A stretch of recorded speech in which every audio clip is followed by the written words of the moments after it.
are we doing today? Wonderful. Good. My name is Peter. I'm an environmental educator here at Thatcher Park. I'm kind of like a science teacher, but instead of working at a school, going into my classroom every day at 7 a.m. and having to deal with classes all the time, I get the cool job. I get to work here at the park. I work with the public for programs like this, field trips, right? I get the kids always on the best day of the year for them, and I don't have to come in super early. So it's a great place to work, and I'm really excited to welcome all of you to the park today. We are going to take a walk along one of our most popular trails, the Escarpment Trail, leading south from here, and we're going to talk and see a lot of fall foliage, right? This is a really special time of year to be in the park, right? We actually, really, this time of year is probably our most busy, maybe even more than the heart of the summer, right? Because we've got beautiful weather like we do today, and some fantastic colors, right? Like all of those we see in the trees around us, right? When we look at these colors, right? When we see the fall foliage, at least I have kind of an emotional connection to that, I feel. I look at it and I think about how beautiful the park is, I think about all the things I like to do in the fall time, right? And maybe you also have some emotional connections to something like the fall foliage, right? But there's actually, in addition to like some of the emotional connections that we can get out of looking at fall foliage, we can also learn that there's a science behind what we're seeing with the trees, right? Why they're turning color, why some trees turn certain colors and not other colors, things of that nature. We'll talk just a little bit about that on our hike today. So before we start out, before I go over kind of some of the details of the hike, I'm curious to know, if I show everybody this picture, do you have any idea what you are looking at? Kind of tough to see maybe, so if you have to come up closer, feel free. That's a leaf. Tree bark. Go ahead, do you have a guess? Honeycomb. You think it might be some honeycomb? That's a good guess. It does have the shape of honeycomb, right? But it's not honeycomb. Any other guesses? Tree bark. Not tree bark. Another good guess. You're on the right track, though. No. Leaf. Let's say you took this hickory leaf, right? And you put it under a microscope. You would find, when you're looking at all the cells, right, some of these kind of holes or blemish-looking things in between some of the cells. Those are called stomata, and they are holes in the bottom, usually in the bottom of a tree's leaf, right? Those holes stay open and water comes out of them, right? Think of them like little taps. You know how when you open the tap, water comes out, right? And all the water that's in the pipes, right, in your house has to go up through the pipes and out the tap. Those stomata are like the tree's version of a tap. When those holes are opened in the leaves, all of the water from the roots gets sucked up into the trunk, out into the branches, and to the leaves. That's kind of how a tree drinks, right? Trees, though, they need water pretty constantly. So because these holes are open, right, they're always losing water, and that presents a problem during the winter. Why so? Why does that suddenly become a problem during the winter? Any guesses? Ice. Yeah, right. What is ice gonna do? Block it. Right, so ice might block some of the holes, exactly. But also, when you have a frozen ground, right, you don't have any loose water that you could suck up into the tree. So imagine, right, running your tap, but whatever reservoir you're running from your tap, is almost out. If the tree kept its leaves on it all year round, it would lose all of the water it's stored in the trunk, and it wouldn't have any loose water in the ground to replace it from, right? Because it's all frozen. So trees dropping their leaves are actually one adaptation that helps them to survive primarily water loss, or the lack of water availability in winter. There's some other factors that come into play for sure, but it's water mostly that the tree is worried about. This tree here, one of our beautiful shagbark hickory trees, right, you could see is already starting to plan for the winter, right? It's changing color and it's dropping some of its leaves, so that way those stomata, those open faucets that are letting out the water, right, are no longer attached to the tree, and the tree can preserve all of its nutrients for the winter. Now, where does the color come from? Does anyone know? Why yellow? Why orange? Why red? Well, I'll show you my very scientific representation of a leaf. Take a look at this plastic bag. I've got a few different, I don't know exactly what you call these. Pom-poms, pom-poms, sure, right? If you were to take a look at any of these green leaves right now under a microscope, you'd see a bunch of different types of compounds, we'll call them for now, right? And those compounds are all different colors. Does anyone know what compound in a leaf makes a leaf green? Yeah, chlorophyll, right? And I'm sure if you reach back into your mind to your high school biology class, right? You remember that chlorophyll turns sunlight into food, right? But chlorophyll isn't the only show in town, right? In a leaf, there's some other compounds mixed in there as well that have some other jobs. I'm not going to go really into the specifics right now, but those other compounds, right? They're going to be different colors. What color are some of the other compounds in my mock leaf here? Orange? Yeah, mostly orange, right? The orange comes from something called carotenoids. That's also responsible for making carrots orange, right? Those carotenoids, they have some special jobs in the leaf, and they do them all year round very well, but they're outnumbered in the leaf, right? When you look at this bag, are you seeing more orange or green? Green. Yeah, you're seeing more green, right? So most of the year when you take a look at the leaves, right, and you see green, that's just because chlorophyll is really jam-packed in those leaves, and you don't get a chance to see some of the other colors you have in there as well, right? Now when trees start to lose their leaves, there might be a lot of chlorophyll, but that's also what's going to break down and degrade first when the tree kind of cuts off the leaf. So imagine I took this bag and I dumped out all of that green, right? That chlorophyll. What am I going to be left with? Yeah, the orange, right? The carotenoids. This is how trees get their color in the fall. We are seeing colors that were always there, but were hidden or were covered up by other colors, and particularly by those green chlorophylls that we have inside the leaves. That's at least how we get oranges and yellows, kind of like in this hickory here. It's a little bit of a different story for reds, but we'll touch on that a little later. So for this hike, as I said, I'm going to take anyone who's interested out onto the Escarpment Trail. We'll stop a few different times at a few different overlooks. We'll take a look at a few specific trees that I really like as we go along. It'll be really conversational, really casual. If you have any questions about something we're seeing but we're not stopping, feel free to let me know. Doesn't even have to be about trees. I'm actually a geologist. But this time of year, if it's a nice weekend in the fall, I also become a tree expert, if you will. Sure, yeah. So the question was, does it matter the kind of tree for the color leaf? And the answer generally is yes, right? We do find that certain species always turn the same color, right, every year. Something like the hickory that we see here is pretty much always going to turn this yellow color. That's because in their leaf they have these yellow pigments called xanthophylls, and they have more of those yellow than they might have orange, for example. So because they have more of those yellow, this time of year they're always pretty much going to turn yellow. Maples and oaks generally turn red. Ash, and I'm hoping we see this today, can actually turn a really beautiful purple color, and I've seen some of that recently. Yep. So again, when the leaf, the chlorophyll loss is because of the leaf going away from the supply of water. Correct.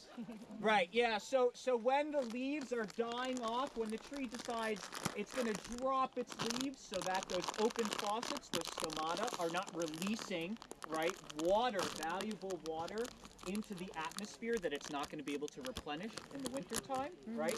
When that happens, all of the different pigments in the trees start to fade away, and green is the one that fades first. Correct. Yes. Yep. So we'll take a walk. This is very casual. If at any point you decide you kind of want to go off and do your own thing, perfectly fine with me. If you wouldn't mind just kind of giving me a wave before you do that, just so that I know I should not try to like wait for, have the whole group wait for you or something like that. So it's a Just so I can hickory- kind of keep a loose hickory tab on tree. everybody that I have here. Sound good? Yeah.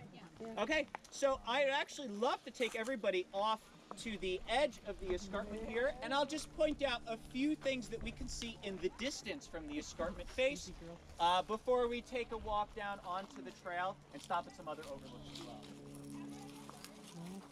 Follow me? You're good. Do the question.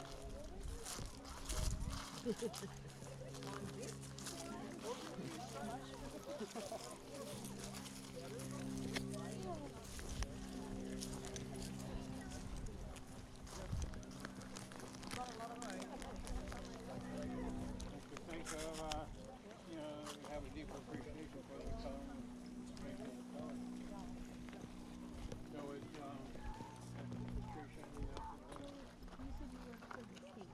I just did for a year, yeah, and then So I we've went got for a more schooling. really beautiful view of one of our gulfs here, right? That's kind of this, a gulf is kind of like one of these mini valleys that we're looking out onto right in front of us. And then to the left of the Gulf, we have really beautiful views out into the Hudson River Valley. On a clear day, kind of like today, you can easily see 3 different states from this location. So I'll point out some of those kind of different locations and states from here. If you take a look, let me see.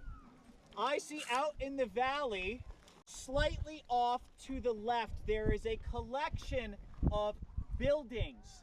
It's a little tough to see right now because a lot of those buildings, it's maybe a little hazy down in the valley and they're in the cloud cover, but I see 4 kind of whitish, tannish buildings that are all next to each other. They're the same size, and then there's one particularly tall building to the right of them. Does everyone see that? Yes. Yeah. Right? If you're able to see that, you are looking at the city of Albany, which is about 15 miles as the bird flies from where we are right now. Now, if you look at all of those hills and mountains in back of Albany, you could see the Berkshire Mountains out in Massachusetts. And from here, you can also see the tallest mountain in Massachusetts, Mount Greylock, which is just about 3,500 feet. To find Mount Greylock, you'll take a look at Albany, right? Take a look especially at those 4 identical towers. When you find those 4 identical, kind of looks like white towers to me, just go straight up from there. And you'll see this little bump, right? Yeah. On the ridge. That little bump is Mount Greylock, the tallest mountain in Massachusetts. To find our next state, you'll take a look now off to the left. Down in the valley, actually not too far from us, there's a very scenic collection of white industrial buildings. Is everyone able to see those? Yeah. Yep, so that is Guilderland Industrial Park. And if you look in back of that industrial park, you'll see some kind of hazy hills and mountains in the distance. Those are the beginnings of the Green Mountains out in Vermont. So from here we can see Massachusetts and Vermont on a clear day. And of course some really nice foliage as well. Any questions on anything that we can see here? Those 4 towers that stick up are downtown Albany, behind the Capitol building. Correct. Right, those 4 that are now it looks like the cloud cover has moved a little bit, and those 4 are pretty bright. So yep, those are Albany. The one to the right, that's the Corning Tower. Yeah, correct, right, that's going to be Corning. Now, if you climb the Corning Tower, can you see this? from there? Yeah, so the question was, if you climb the Corning Tower, which is the tallest tower out in Albany, can you see the escarpment? You sure can. Yeah. It might be a little tough to pick out because this escarpment here, the Helderberg Escarpment, is actually about 15 miles long. So you'd have to kind of know where exactly on that escarpment to look to find Thatcher specifically. I always tell folks, look for cell towers because, I'm not sure if you can see them here, but in the back of Thatcher there's some cell towers. They're the only cell towers on the Just a question, Sure. the birds we see flying here that are soaring, Sure. they are, are we able to see without binoculars if they're, can you distinguish the turkey vultures from beetles and so forth? Sure, yeah. So the question generally was, what are these funky birds we're looking at soaring out in the distance, right? My guess is that those are going to be turkey vultures. I see a few of those vultures kind of circling in this spiral pattern out in the distance. Vultures like to do that with each other. Typically things like hawks do not always circle kind of together in groups. Hawks, eagles, they're usually a little more solitary, right? This time of year, all of the raptors in North America are migrating south.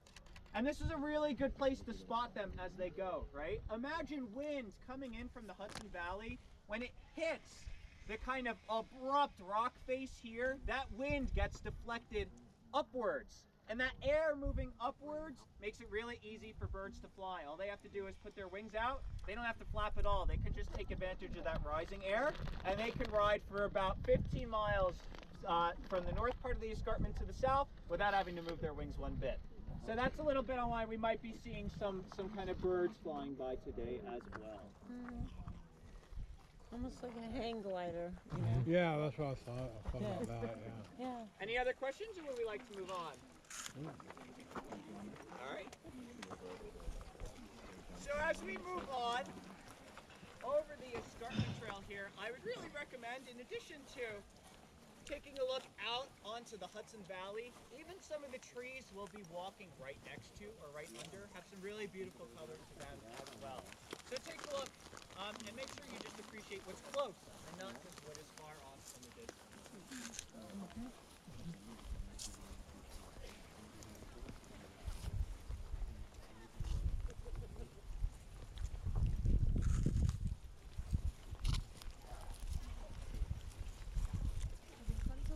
Absolutely. And with you, how can we not have fun? And you brought a guest. So how can we not? And Mira's here. No, that's All our nature best friends. Yeah. You know one another? Yes. yes. We're having this is almost too much fun for me to handle. Hi, Ellen. We made it. Yeah. Here we are. Made it slow, calm moving. It's gonna be it's a wonderful day for this.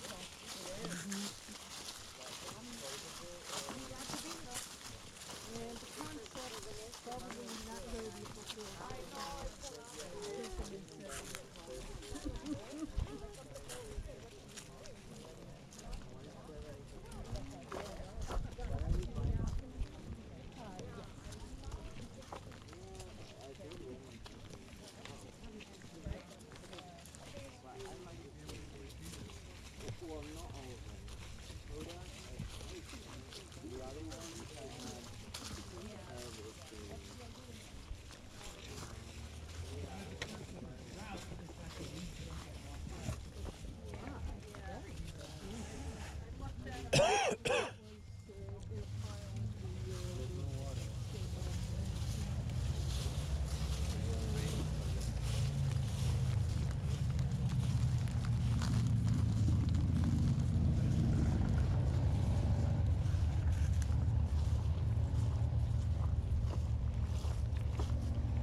We don't talk about her.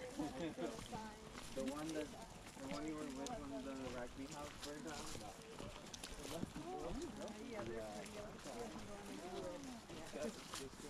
Here's always fascinating, your written papers. Ran away from the tundra?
Yeah, so we'll stop here for just 1 second. Close friends.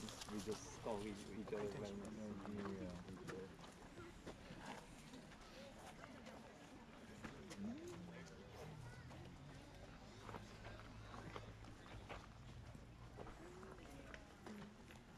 Alright. So just one quick thing I wanted to point out here. Right now we are underneath a really beautiful maple tree, right? And this maple is giving us a little bit of a different color than what we've seen thus far, right? When we took a look at that hickory at the beginning of the hike, we were getting mostly yellow. Now we're getting a little bit of red and almost like pink coming through as well, right? Trees get red color, in particular, a little bit of a different way than they get either orange, as we talked about before, or yellow, right? Remember that oranges and yellows, they're in the leaves all year round. And it's just that this time of year, when that green chlorophyll breaks down, those colors finally come out. It's a little bit of a different story with the reds and the pinks and the purples, right? Those colors come from a compound called anthocyanin, and that is actually only made at this time of year in the leaf, right? There's no leaf out there that has kind of like secret agent, you know, red anthocyanins waiting out all year to come out. They're only produced now, right? This tree, as we've talked a little bit about, is getting ready for winter, right? And one of the ways that this tree is getting ready for winter is it wants to take all of the valuable sugars in the leaves and it wants to bring those sugars into the trunk and eventually into the roots, right? Those stored sugars can help the tree survive the winter when there's just not any leaves on the tree to keep producing sugars, right? When this tree is trying to take all those sugars from the leaves and bring them in kind of a last-ditch attempt to preserve them into the trunk and into the leaves, it produces this red color, this anthocyanin, because that red color is almost like a natural sunblock for the leaf, right? These leaves, if they did not have the anthocyanin in them, that red color, right? All of the sugar that is in a leaf is going to break down in the sunlight as soon as the green chlorophyll goes away, right? So because the tree knows, well, I've got to get rid of the leaf, right? But I want the sugars, And I know that those sugars are going to break down pretty soon. I'm gonna produce some kind of natural sunblock for my leaf, and I'm gonna fill it with this red stuff. That red stuff is really good at deflecting certain light away from the leaf, and it buys the tree a little time to keep getting some of that sugar inside of the trunk. So I'm just gonna break off a few leaves here and bring them around, because you could see really clearly how this tree right now is in the process of taking those sugars and bringing them inside. And you can see trees oftentimes, right? They will start taking the sugars from the ends of their leaves before they take them from the very base of their leaf. And you can kind of see that here, right? We're getting some reds. Mostly, I'm seeing like around the side here. Yep. And that's because it wants all the sugars from the end before it starts taking the sugars from the top. Okay. So you can see just some multicolored design here in the leaves. Ah, Yeah. explains a lot. Right, Very right, cool. right. I've got more leaves for anyone interested back here. So you can see right now the tree would have been like, I want all the sugars from here, so I'm gonna pump this area with that red. And eventually this is gonna turn red. So right now, this tree is pretty early in the process of turning. It hasn't produced a lot of that anthocyanin, that red kind of sun-blocking material yet, which means that a lot of the leaves, if you still look at them, anyone seen any pink in there? Yeah, there's a little, I feel like, especially it's a little easier to see if you're in the shade and you look up, but a lot of the leaves right above my head are pink. As those leaves fill with more of that natural sunblock, they will turn from pink to red, and then some trees eventually will turn from red to purple. Wow. All from that one natural sun-blocking anthocyanin. Yeah, so you can see, starting to apply that sunblock now, so that way it can keep all the sugars. Questions? Go ahead. Is this when they get maple syrup? So maple syrup actually is the springtime. What happens, and that's actually a really good point, right? All of the sugars that this tree is desperately trying to get out of the leaves and into the roots, right? In the springtime, those sugars are used to produce the leaves for the new year. So those sugars get pumped from the roots at the bottom up to the top of the tree, and as they're getting pumped, if you tap, if you have like a hole in the tree, those sugars just come right out, and that's where you get your maple syrup from. Yep. So right now, yeah, everything you're seeing saved here is going to be maple syrup next year. Exactly. Any other questions? Yeah, this is a sugar maple, right? That's a good question. It's a maple. I'm not entirely sure what kind of maple it is. There are Okay. some telltale signs that I'm actually not seeing here for sugar. Either way, you can tap a tree even if it's not a sugar maple. You know, you could tap birch, oak. This one tastes as good. Yeah, that's how they get birch beer, right? Yeah, Yeah. exactly. Question, are there ever circumstances where the trees are tapped too much? Sucking the lifeblood out of the tree, maybe. You can, yeah, the question was like, are there circumstances where you tap the tree too much? Yeah, if you have too many of those kind of openings and you're just taking out all of those sugars, then the tree won't have any to make the leaves. A tree this size though could probably take about 4 different holes in it and still be absolutely fine for the next year. That's great. So you could get a lot more from it than you might think, but if you put 20 on, that's not good. Kind of like giving blood. Sure, a little bit's fine, right? Too Yeah. much, not so much. Question? When you count a tree, how far do you go in? You go all the way to the heartwood? No, sometimes you really only have to get a half an inch to an inch deep. Not very far. All right. So I'm gonna just walk on the top here, and I'll meet everybody a little further up on the trail. Was it after my birthday? No. Like the weekend after my birthday or no?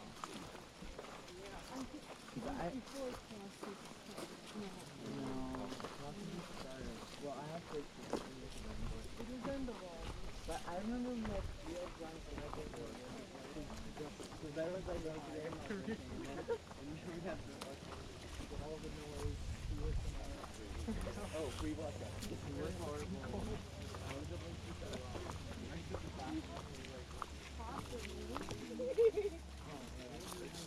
I'm sorry.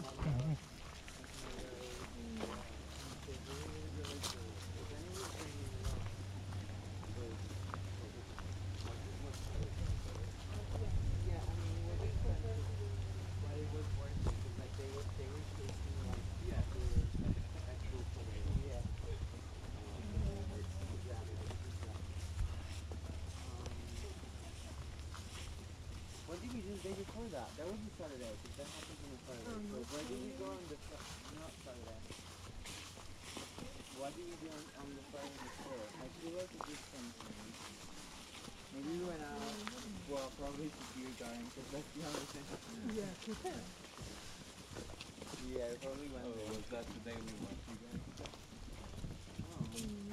No. Just before that, I think. Just be a waterfall. So I'll have a series of nice kind of overlooks coming up. Right now we're at the top of what we call Minelot Falls. It's been pretty dry the past few weeks here, so the falls are not running. But we'll have some nice views of the area around where the falls would be coming up on the fence. So take a look out over here. Keep your eyes out on the left side as we keep walking as well. I want to see the waterfalls. I love waterfalls.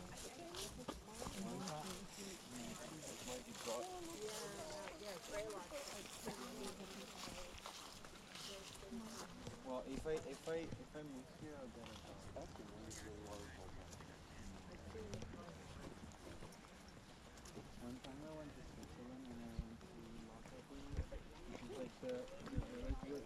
That's like a valley around the village and all the water. Generally, yes. It can change a little bit from tree to tree. Some trees will do different things. But usually the areas that get the most sunlight will start turning first. Yeah.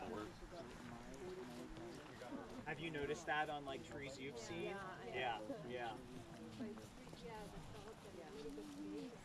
Yeah, yeah.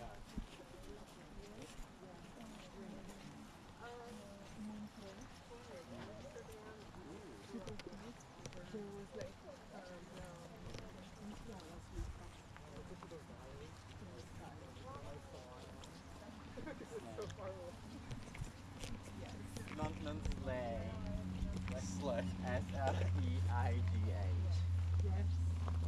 Look, Life of Women is like this. So it's like a little village and there's waterfalls coming in. Some nice views with the turkey vultures coming to say hello here. No, I never drove on the highway. But it's for you, you are close. Right. Right. That's, yeah, maybe I'll mention that before, but you know, one side's obviously getting a lot more of that sunlight. It needs a lot more of that anthocyanin, that red. So you get a more vibrant red. Since I was a kid, I've always loved them.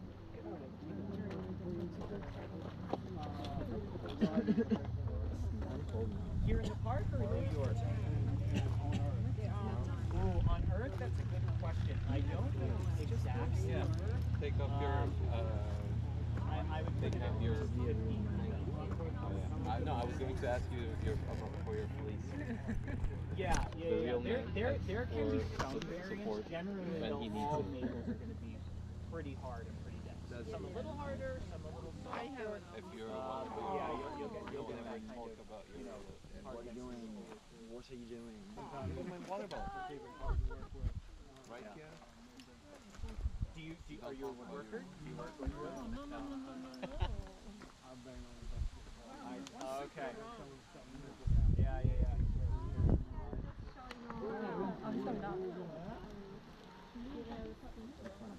So yeah, here are turkey vultures coming to say hello.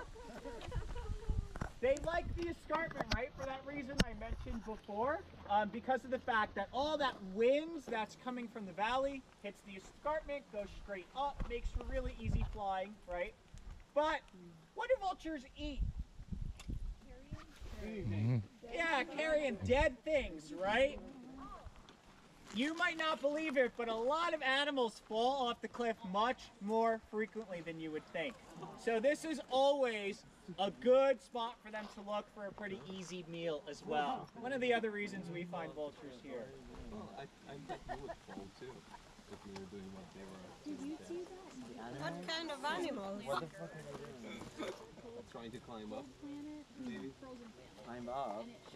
Why can't they take a rope? or like foraging. If you were foraging, you Really? And drop them? Were they live? Really? I have not seen that.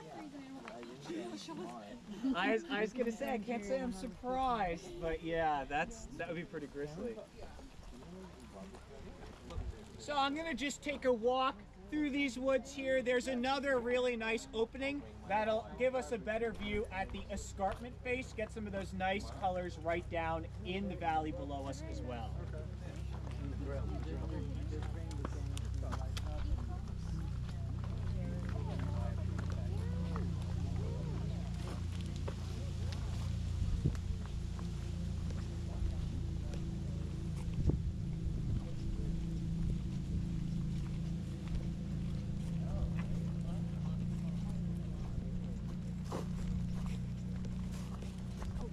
How you doing again? Realize that was your turn.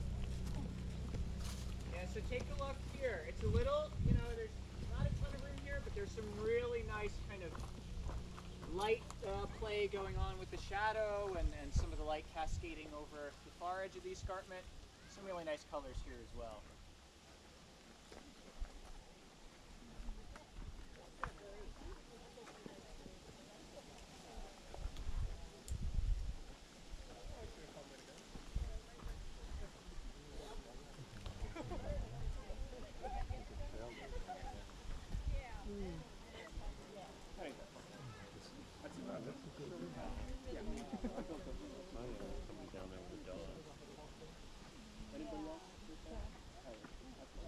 So just take a look. We don't have a huge viewing area here, but we've got a really nice view out onto where the waterfall, Minelot Falls, would be flowing off to our left.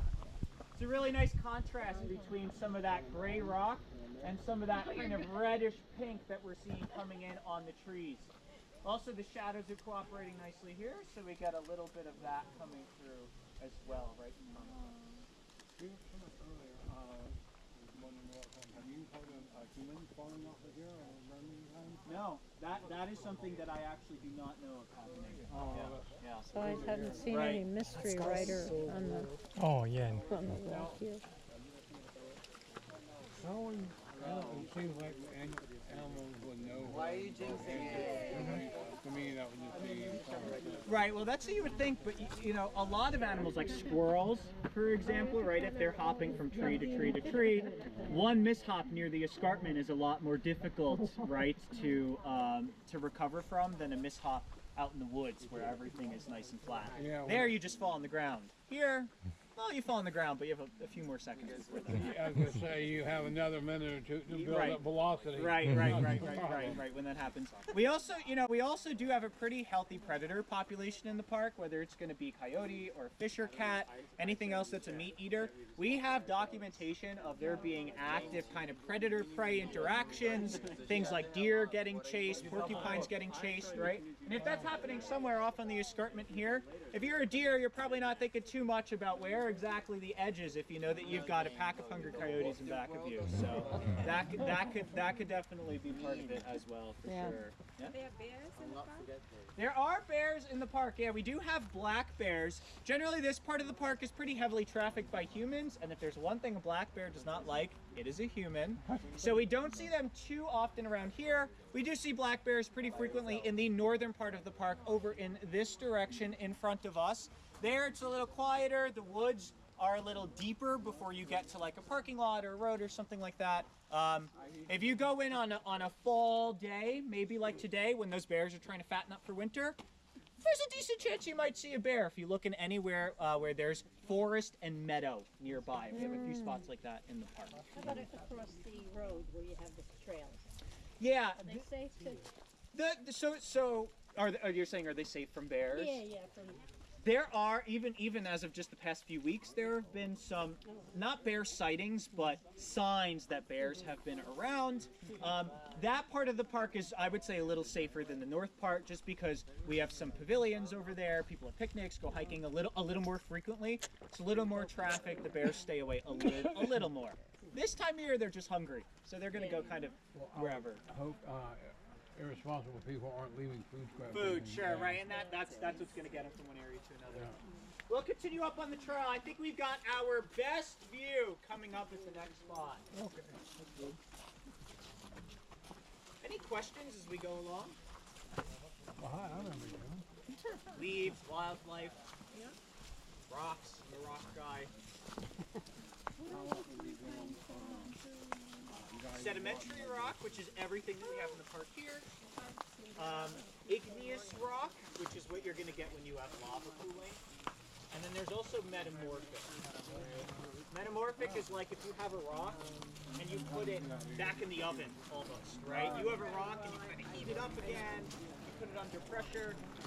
It's that weird in-between phase where it starts to change, but it doesn't turn back to lava. So we're I guess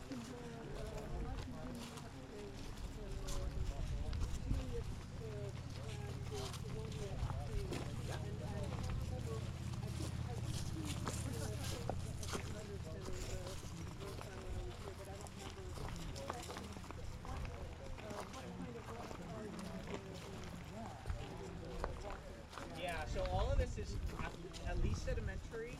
Right now, we're working on top of limestone specifically from the early Devonian, right? So about 417 million years old.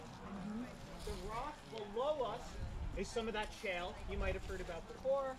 Comes mostly from what we call the Ordovician, which was about 460 million years ago. And then the rock in the hills above us turns back to shale, also Devonian. So all the rocks here down at the bottom of the escarpment, those rocks are about 460 million years old. And up in the hills and back in the park, those rocks are about 380 million years old.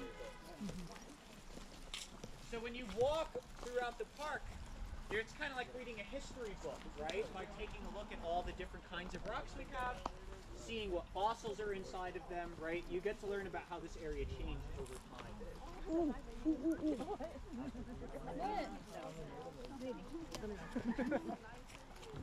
Yeah, that's pretty classic of sedimentary rocks, kind of like we have here. Sedimentary rocks are made when you have silt or sand or clay that piles on top of itself over time, right? And as it piles, like one layer of dirt piles on top of another layer over thousands and thousands of years, when that eventually turns into rock, you could still see those different kind of layers and piles that had, accumulated over time. And actually, I'm glad we had some questions about some of the rocks here. If you take a look at the exposed rock on this part of the trail, you might notice these little scallop shapes sticking out, especially on this rock here. All of those scallop shapes are fossils. These fossils are about 417 million years old, and they are well, actually, take a look, and I want to know if anybody could tell me what is fossilized here. What kind of animal is fossilized? Any guesses? shells. Yeah, shells, right? That's because where we're standing right now, 417 million years ago, would have looked like the Bahamas. It would have been a coral reef kind of environment, right? And we see records of that when we take a look at the rock here. We see tons of broken up shells preserved in the rock. One or two other funky things kicking around in there. But mostly, actually, all this rock is made up of shell dust. That millions and millions of years ago, you had shells, right? That would just sit at the bottom of the ocean floor. They get ground up into a dust over time, and that dust would kind of accumulate one layer on top of another, and then eventually becomes the rock that we see today. So there's a ton of fossils here, and take a look. I mean, this rock is absolutely littered with a lot of our fossils as well. 417 million years ago. And just to put the age of the rock here into perspective, all of these shells had been dead around 100 million years before the first dinosaurs walked the earth. So some old stuff.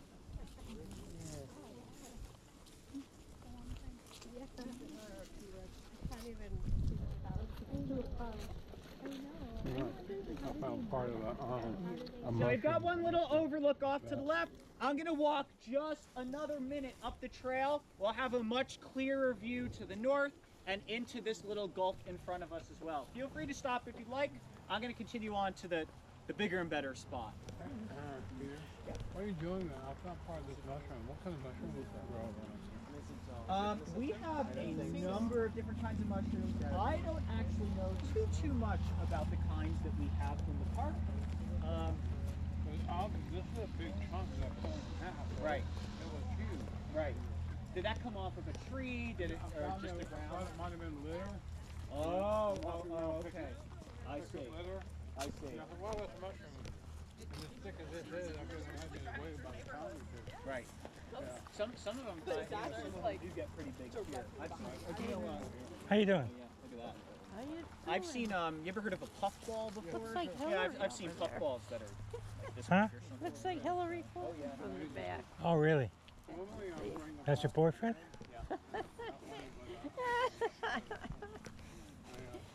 Well, Hillary's here. I don't know.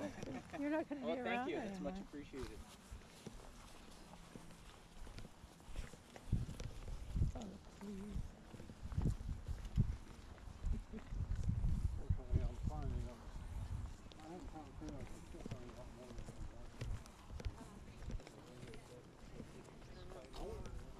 I'll come out here and there's no evidence that he I have a question about these rocks. These are sedimentary rocks you said here. Yeah, I think Now, I was down in New Paltz, and that escarpment that they have there. Yeah. Mostly there I see are conglomerates. Yeah, exactly. So how is conglomerate different from sedimentary, or is it different classification of sedimentary? Yeah, so it's exactly that. Conglomerate is a different type of sedimentary, just a little different than what we have here, right? A lot of the rock that we have here is, as I said, just ground up pieces of shell that, unless you have a few, shells that hadn't been completely ground up, you really, you couldn't tell. But you go on down to New Paltz, and that still has, and I'm sure you've seen like whole pebbles Yes, and yes. stuff inside And of it breaks off very right, easily. Right. And that's conglomerate rock. And Conglomerate. that's conglomerate. So conglomerate usually has like other rocks and kind of material thrown inside of it.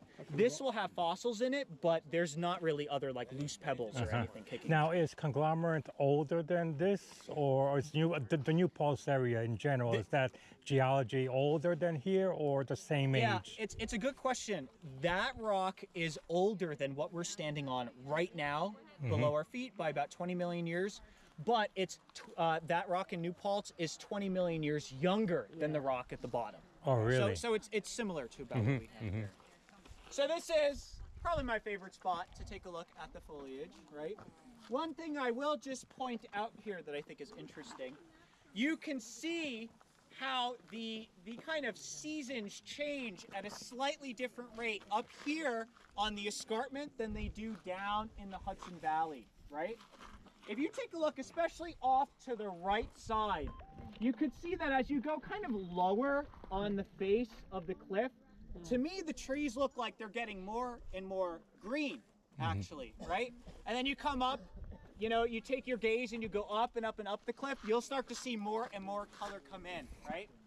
That's because up here on the escarpment, we are on average about 10 degrees cooler than down in the valley, right? Now remember, trees are getting rid of their leaves because they know that pretty soon the ground is going to be frozen and they can't get any loose water into their roots, right? So when an area gets cold, the trees know, okay, I've got to speed it up a little bit. I don't have as much time. And because it gets colder up here quicker, the trees turn a little bit quicker than they do down in the valley where it's warmer for a little longer and the trees think, well, I got a little bit more time to play with. Maybe another week or so to keep producing sugar if I need. And I think you could see some of that here as well.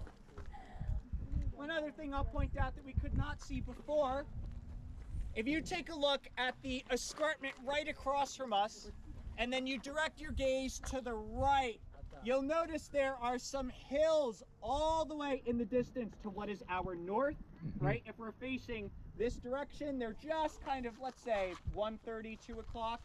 Those really low hills are the beginning of the Adirondack Mountains.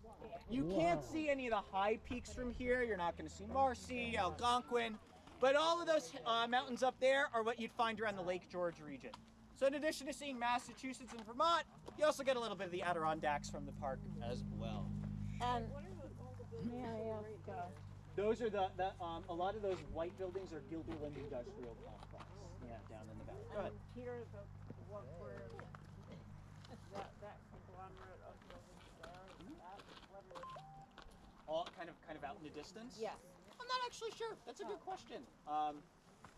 It could be in the general area of Schenectady, Rotterdam, but I'm not entirely sure. You know, I can't say for sure. Yeah.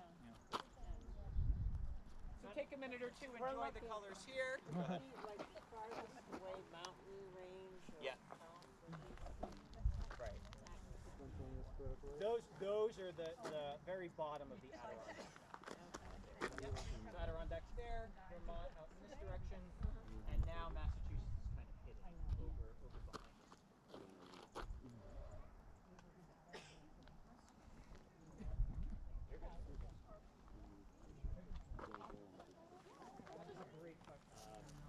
Yeah, that's what tell him that I always love an Andy Day. Yeah. So how long is this trail?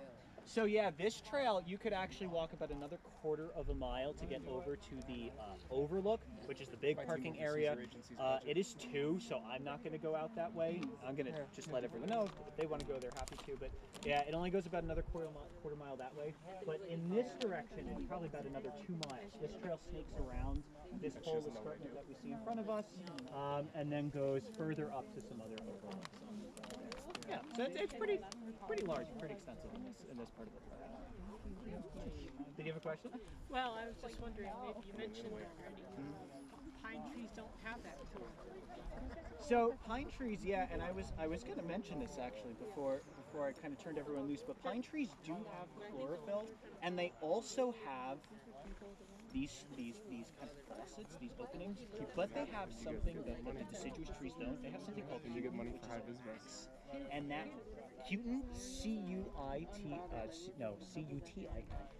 cutin, and that cutin kind of covers these holes, so that way, rather than dropping the whole leaf, the holes just get covered and they can keep their needles on.